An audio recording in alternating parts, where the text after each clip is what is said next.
Okay, so it seems we're live.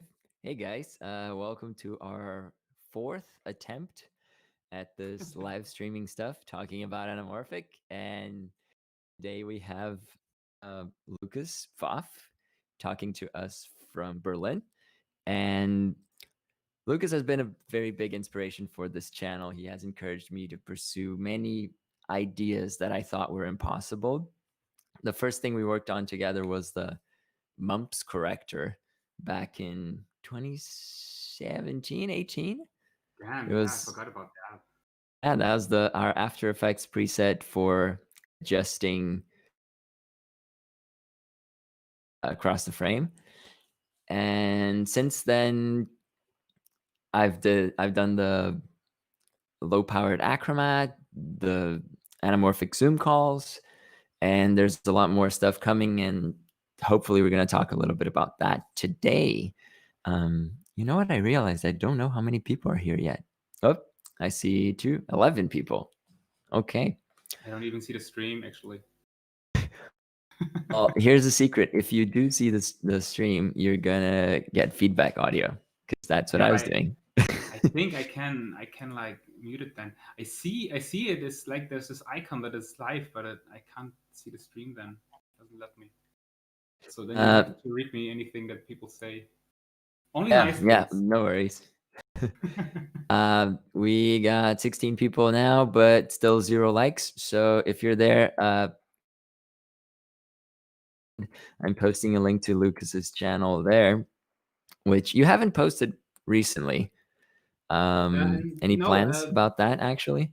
yes, of course. The thing is that I really like to do these YouTube things, but I think you know the drill. That at some point, I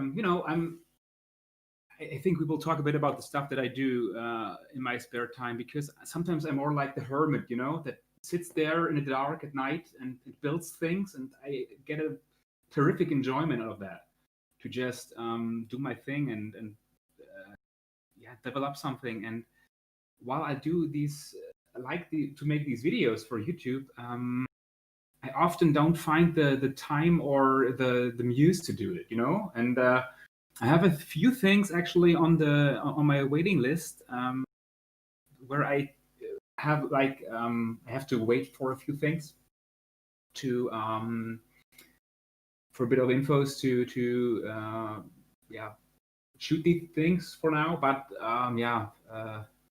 I'm not following it that much. And I I kind of see. regret it often, because you know the drill. You do videos, you do stuff. People approach you, and it's always a good feeling when people approach you with things. And I kind of miss that, so I should maybe start doing a bit more, in the next few times. Yeah, it sounds like you're more into making the actual things that you've been working on, rather than showing them and saying, "Hey, look at this cool thing that I made." You're just making them, and Yes, and this is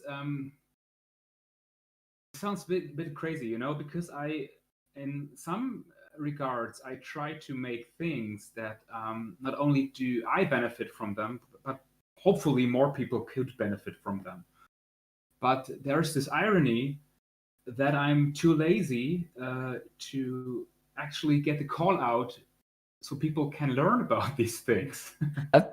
So because it's not much fun to talk about your own stuff. It's more fun to do the stuff, So, and for some things that I did, I noticed it was fun to do. Like for one product, or for one product, it's not a real product, but for the focus, it.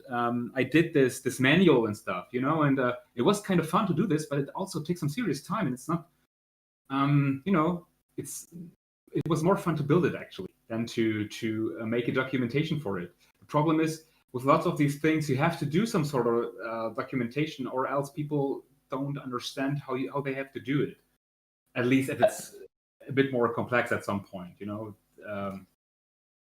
which is why I'm very grateful actually to be here today, when I may say that, because it's a good way, because I think we will have some fun here, hopefully, and Also, it's a good way to show stuff and to talk about it, because I think many people often don't.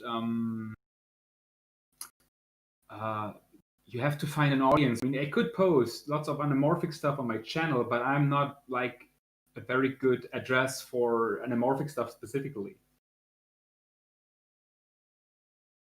Oh, you're gone. Am I alone now on the stream? That's a bit anxious. I'm not.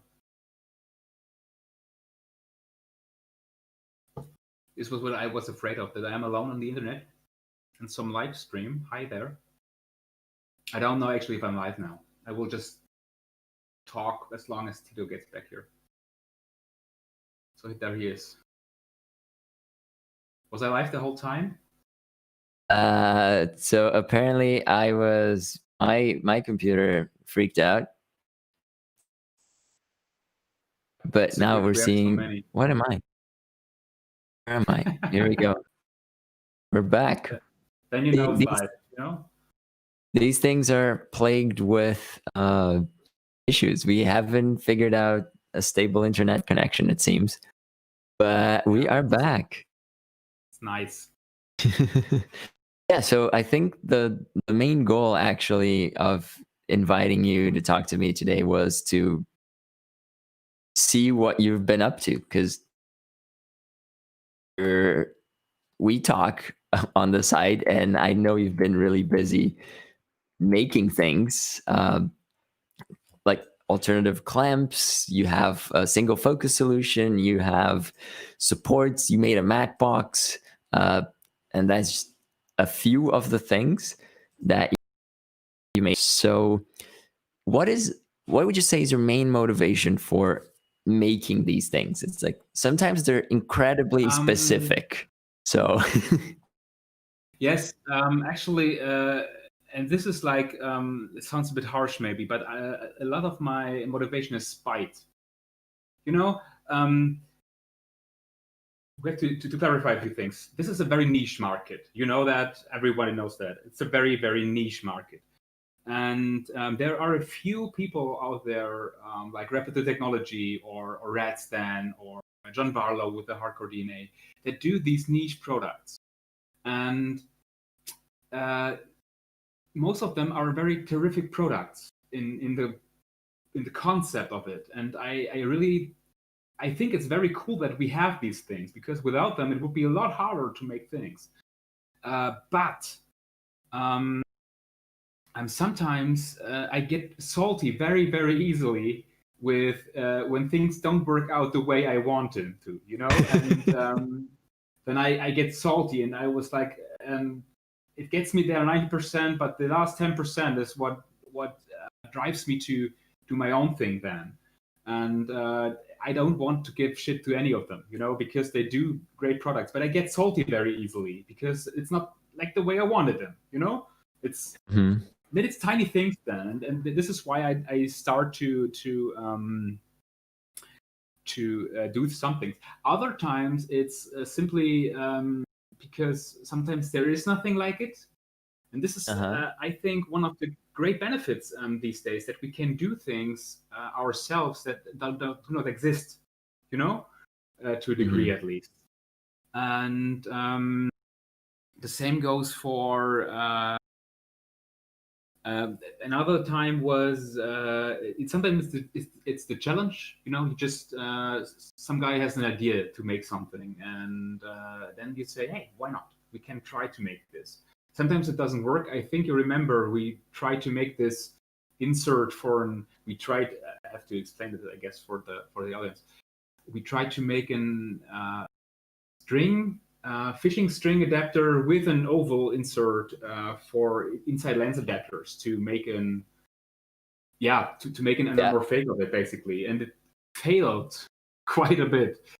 But we tried it, and now we know. And I think this is the important getaway from things, to just realize that some things just don't work, but what gives, then we know it.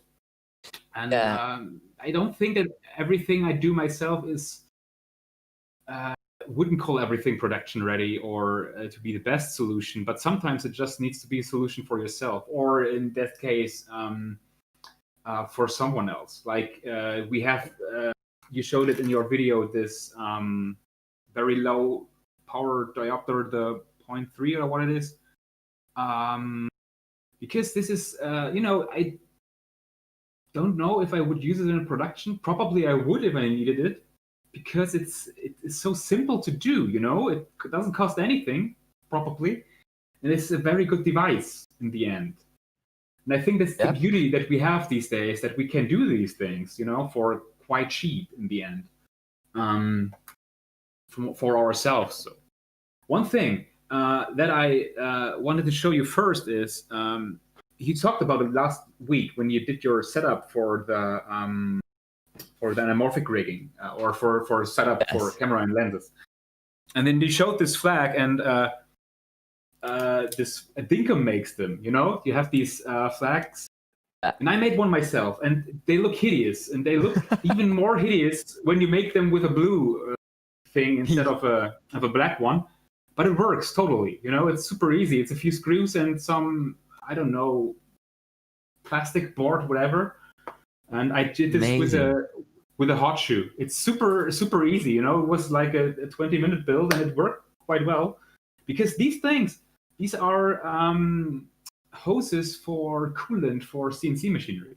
You can point it to your workpiece and the rotating router, and then you can cool it with these things. That's what they are for, actually. So these things can be bought in different sizes, colors, and this is all standard threading for sanitary stuff. So it's quite cool, actually. So I thought I'd start with that because yes, they are super hideous, but they do such a good job, because you can block. Yes, I should probably. I actually think about making a new one with a different color, just because I think the paint could get away easily when you move it around. But the cool thing is that you can block light from the direction of your choosing. With a matte box, it's always a bit hit or miss at some point, at least. Yeah. Or you're getting quite fast.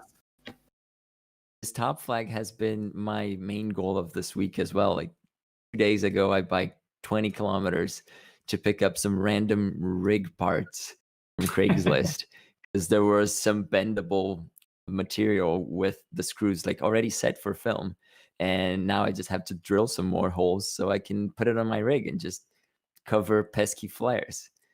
And that's, I think, is also a bit what it's about, to make things work for you. I mean, sure, we talk about, or on the group, we see a lot of on the Facebook group, for that matter, or generally, I think in any kind of community, there's always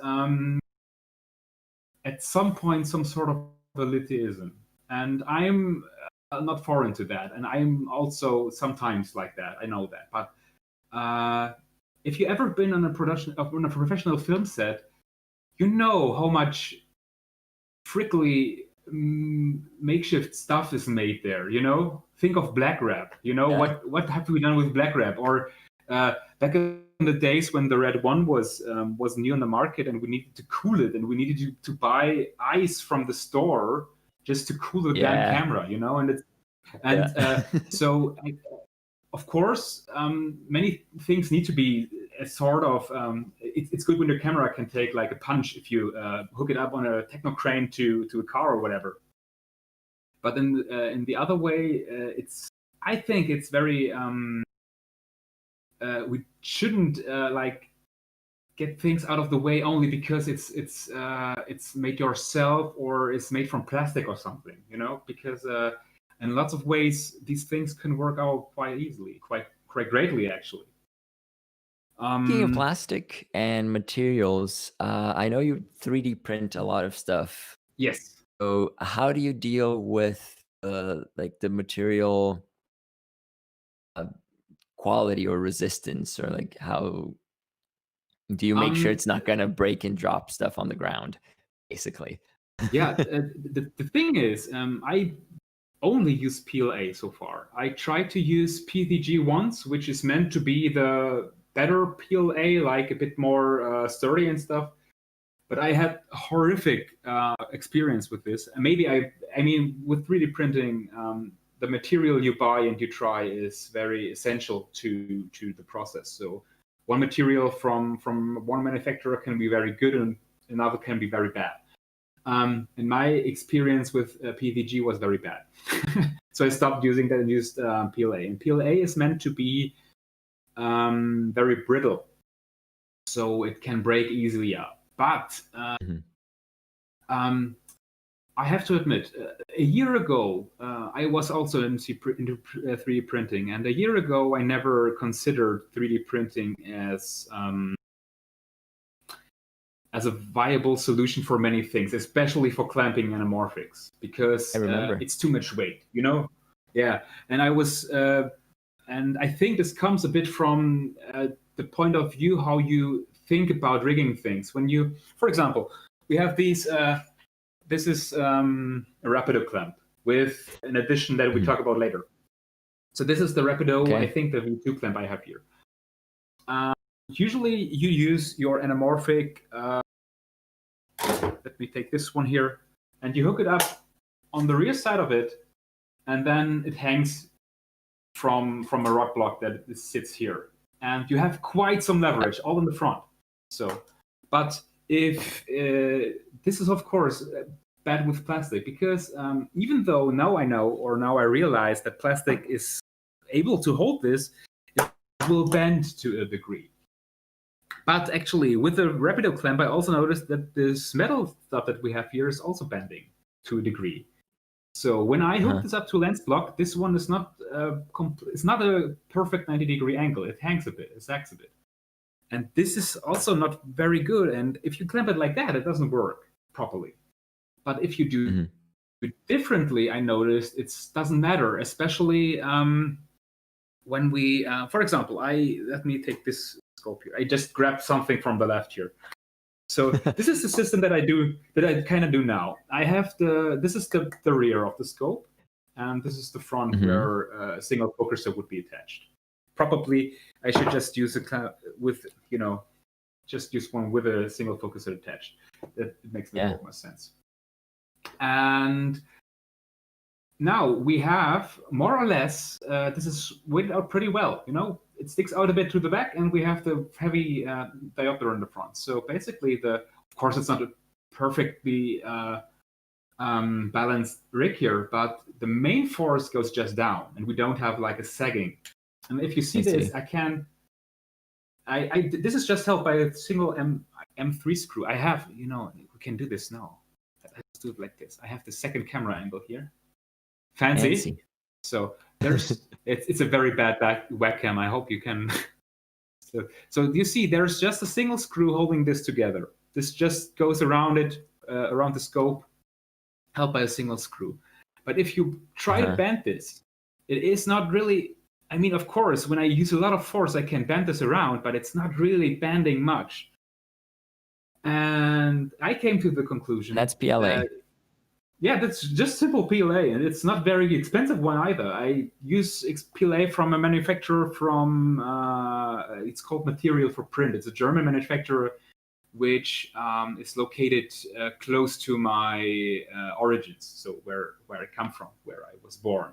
So which is cool, of course, but their material is pretty, I think you don't buy a kilogram from them, but when you're calculated to a kilogram, it's like $20 a kilo, which is a fine price. Not super cheap, but also not very expensive. And they have also different colors, which look cool. I usually only use black. But from my perspective, I come to realize, and this is I think I had a discussion with some guy on the group. I think he was German, but he lived in Norway or something. Julius is his name. And Julius asked me about 3D printed clamps, and I told him, no, don't do that. It's not going to hold properly. So now I'm here. Yeah. So when I come to the conclusion is, I wouldn't hook this up on my rig alone. Because this can still wobble around. But if I have a second contact point on the taking lens, which makes sense anyway to do, this is a perfectly stable rig. So maybe Okay, let's talk about this just because we already have. So I have made this clamp. I showed this on the Facebook group, and people I was a bit. It was a very mean task. I posted the picture because I did these. I just have to show it here with the other scope, and I printed these rings in different colors because this is the color of the flares that the scope gives out. Oh, so this nice. Yeah, I wasted a bit of money to do this. So it's like an investment, not a waste. Yeah, I think so. It just you can do it. You can do it. It's a bit of fun. So I did this clamp here, which is a QR clamp. So basically, this clamp connects your scope, and it's very easily. It's also very straightforward. I have made also these caps because this is one thing that I also think is because I have all this stuff. I have all this Rapido stuff. I have the Rapido clamp. I have the FMJ and stuff. The original Rapido one. Here's the logo. Maybe we push it around a bit. Everything. But I was not happy with the connection from the Rapido clamp to the taking lens. The original attachment. At first, I saw a video. I actually don't own that attachment thing because I saw the video on Rapido's side where he screws this forever, just to unscrew the anamorphic from the taking lens. But not only that, then you have the whole mechanism sits on the taking lens, which means that if you want to change the taking lens, you either have to have a connection like that for every taking lens you have, and that's like $50 or 40, which is quite a lot, especially if you have to import them from America. I pay like $30 to $50 just for the shipping alone. I think these days you can order it from Italia as well, but I'm not too sure for now. And so either you pay quite a lot, or you have to unscrew it and rescrew it to another taking lens. And this is something that I dislike, of course, because it costs quite a lot of money. And it also takes some time to do this. Yeah, it takes so much time. It takes to swap taking lenses. Yes, and this is the idea that I came up with, and this is a universal clamp, so to say. So we basically have. How does it work? Yes, it is basically a ring. Maybe let's. I don't have it disassembled somewhere. Basically, I try to make it work with lots of scopes. You can see this part here. Right around the glass. I just touched the rear glass. It doesn't matter. This sits on the taking lens. It's your lens. Yes. I just repaired it actually quite heavily. I got it from Japan. From JSD bought it from me from Yahoo. It's a blue flaring Kowa 16H. It's a very nice scope. Had fungus and everything, and I tried to get it right again. So there's it works actually similar to the Rapido stuff. You have one inner ring that goes around the scope, and then I have another ring that you can see here where this fine blue ring is attached to that screws onto that. The reason it doesn't screw onto the scope itself directly is so I can do an inner ring kind of thing for different scopes. Simply because I have a few scopes, and in reality, in an ideal world, you have one scope that you love and use for everything, because you made your choice and you're an adult. But in the real world, every one of us so hard to make a decision. Yes, I bought this Kowa, and I have this. This is the SCC, the Senker Compact Cinema Scope, which is basically the same glass, just with amber coatings. And I thought when I get the blue flaring Kowa, I sell this one. But then I couldn't make it, because it's still a damn fine lens that I kind of want to keep in case I need or want amber flares at some point. And so the idea is to make it workable with many scopes. And this is the Anamorphic, which is a very, very nice scope. Has, I think, the best bokeh that we can. I hope I say that. I never know how to say bokeh. Bokeh. I don't know. Apparently. Yeah. You always go wrong with someone, so I just say that as I think. So this is the Anamorphic. This is a very fine lens, and on the Anamorphic, it looks a bit silly. It's very thick in the rear, but the idea why it is so thick is because with where do I have it here? This is a Sankor Type 5E, and Flares. when you see, yeah, it flares green. It has hideous green flares, and I still bought the green filament just to make it shine. But the Sankor 5E is a very, you know the scope, you made the review. It's a very big scope. So to fit it, I needed to make it rather big. So this is why it is rather big. But as you can see on the Cobra, when the diopter is, or let me show it here. When the diopter is in front, it doesn't look as silly anymore. So it's not too bad. Mm-hmm. So yeah, this is how it works. It has a ring on the scope and then a ring around it. Another reason why it is around it is it has grub screws that grab into the ring that sits on the scope. So you don't have to ram any screws into your scope. This is, I think, an important thing. So you don't want to hurt your scope. At least I don't want marks. to. Yes. And then this one, just the other ring consists of two pieces. And this locking part just gets clamped between them. So, and this is, now it's the very easy part. I hope I can show it properly here. I just get it on rails. So to make it very clear, this doesn't work as a single clamp. I think you could, for like maybe 10 minutes, hook it up only to the taking lens and it will hold and then it will fall off. You need a support in the front. This is very important. This is the cool thing about the Rapido original, because that one can, it's made of metal, you know, it's screwed together for like 3-4 millimeters. This can take some force that you can't do with this. But with the support in the front, it's perfect fine. So, and then, how do I show this? On the taking lens, I have a ring. I hope, maybe I have a spare ring, actually. I have a spare ring here. So this is a stepper ring. Okay. This is just a stepper ring. It goes to 77 millimeters. It's you can go from any size to 77. So 72 to 77 works as well. 77 obviously doesn't work, and the step down ring also doesn't work, obviously. And then there is this adapter, which is also printed. I made a little window here, so you can still see the original size. You can also write it on the back if you want to. I just thought it's fancy. You can, of course, there's a version without this. Pretty fancy. And this sits on the taking lens.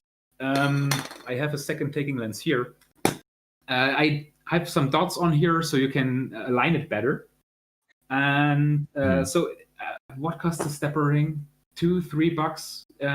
The plastic for this ring is a few cents. If you have it done at some store, it costs, I don't know, a few dollars if you take 3 or 4 maybe. Because you need this for every taking lens, of course. But it's cheap for every taking lens. This was the goal. And also, this is not glued. I would recommend to glue it together because it's just holds a bit better. I have it on this lens, for example. I already did that. This one as well. So this can't be removed anymore, because at some point this becomes slippery and it's easy to remove.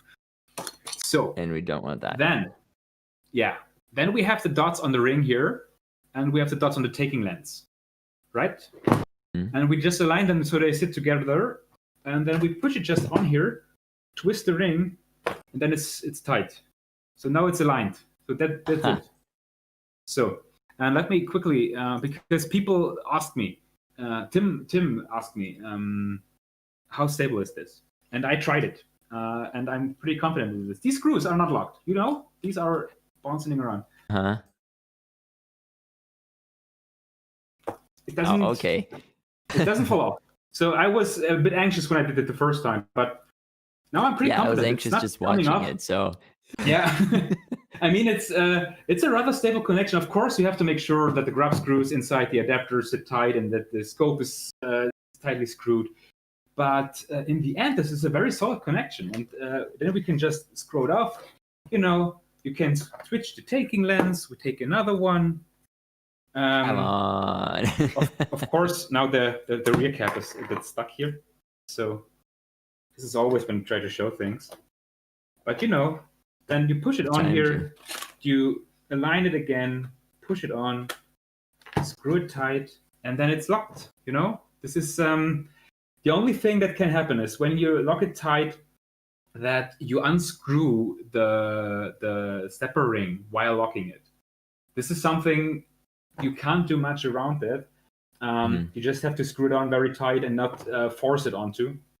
And another benefit of this, I found at least, is question then. Yes. If there's a chance of unscrewing the stepper ring when you're tightening it, what if you do the locking in reverse? So when you tighten the clamp, you also tighten the step ring onto the taking lens. Would that work? I thought about that. In theory, this is totally possible. I decided against it because the same would happen then in the other direction when you unscrew it. Then it could come loose. Yeah. So then it would be worse, actually. Yes, then this was my thinking, because when you screw it off, then you screw it tight again, at that moment, and you can properly get these two together again. So this is just, when you do this, when you screw it tight on there, it's not a big deal, I would say. Usually these connections are not as stiff that you have a big issue with that. It's just something you have to keep in mind. And this is a very, very stable connection, I'm not afraid of it. Actually, a bit, because this lens isn't mine. We have some people on the chat asking if you're planning to bring a prefab version of this onto the market, or I know your stance on selling things, but I would like for you to expand on that. Why don't you? Yes, actually, people on the internet. Before we started this live stream and it failed a bit, we were hanging out already, Tito and I. It's true. Because we are homeboys. So, and basically, in that time, I used that time to release this clamp on the wild, because I already put up the Thingiverse page and everything. If you give me a second, I can just copy this and put it into the chat properly. So for the people who asked, yes, probably. This is my stance on things. Yes, I don't plan, or I don't want to sell these things, and there are a few reasons for that. First of all, and this is a very pragmatical thing, is if I sell things, I have to make all the tax for it. I have to show it to the financial stuff and stuff like that. This is people laugh about that, but I don't want to make money because I don't want to deal with the tax. I hate tax reports so much. You can't imagine. I hate it so much. Really, everything. This is. I have. Money is cool. Let's face it. Money is cool. Money can buy you nice things. Can buy you nice scopes. I'm in a very privileged position that I have a day job that pays me quite well, and I don't need this kind of money. And I really hate to haggle with all this stuff, and I think because it's a niche market, that it's not that many people would buy it anyway. So at the point that I'm selling it, I need to manufacture it, send it around, and it would put some stress in my life that I don't want to, because at that point I can't print anything I like at any point anymore. I need maybe a second printer just for fulfilling orders. Then I need to visit the post office very often. And this sounds silly, but the post office is always full. I live in the center of Berlin. I hate it, and it's not a good time to be going in any full environment. Yeah, and this is one reason. I guess you also have to deal with customer service and people having trouble and missing packages. Exactly, and also with people who are unhappy. And I noticed that even if you do things completely free, people are still not happy with what you do. For example, we have the channel. I made this single focus solution that you mentioned earlier, or I think I also mentioned it earlier. It's called the Focus. It's made from. We both did. Yeah, it's made from wide angle glass. I switched the cameras again here to have it seen here. So this is a fully printed, not fully, but mostly printed single focus solution that works quite well for what it is. And then I still got people who said, yeah, it's not cool because I made it for. This is made based on Fujinon glass from a Fujinon wide angle adapter, and then people came up to me and said they can't find the glass, they can't find the adapter, or it's very expensive where they are. And I understand that, but it's not how it works, you know. It's not like that. What gives? I mean, you can. Or they ask me if they can use different glass, if it works. I have no idea, you know. I don't have any wide angle adapter available. Tim Linson approached me. Tim Linson is a great guy, and Tim Linson approached me with because he bought 2 of these glasses, of these Fujinon adapters, and he asked me, Lucas, do you think we can do anything with that? And I said, I have no idea. Let's figure it out. And he sent it to me from the Netherlands, and I used, maybe wasted, depending on your point of view, the better half of my vacation time in last fall to design this thing. I had a blast. It was very fun to do it, and it was a challenge at that as well. So making this was quite some fun. And Tim said, I can keep the glass, you know, that's the deal. And then when I'm done, I just will send him a copy of this thing. And he received it, and he was very happy with it. You know, I broke mine a bit. Can't see this here, I guess. There is some scratches I did on the rear glass, because, you know, you measure these things, you throw it around, and you assemble, disassemble, and things happen. But even though I did this thing, I made the plans online. Everyone can just download them for free. And